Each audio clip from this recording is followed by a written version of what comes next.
Hello friends, welcome to Creative Medicine.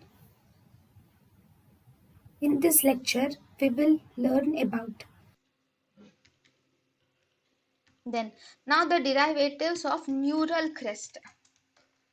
So derivatives of neural crest mainly includes, there are many derivatives of neural crest actually.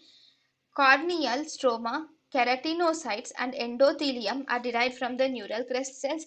Sclera, iris stroma, ciliary muscles, choroidal stroma, trabecular meshwork, orbital bones and orbital connective tissue sheath and muscular layers of ocular and orbital blood vessels, uveal and conjunctival melanocytes, meningeal sheath of optic nerve, squam cells, ciliary body and ciliary ganglion are derived from neural crest cells. So from the neural crest cells, we have corneal stroma, keratocytes and endothelium, sclera, iris stroma, ciliary muscles, choroidal stroma, trabecular meshwork, orbital bones, orbital connective tissue sheath and the muscular layers of ocular and orbital blood vessels, uveal and conjunctival melanocytes, meningeal sheath of optic nerves, squam cells of ciliary muscles and ciliary ganglion.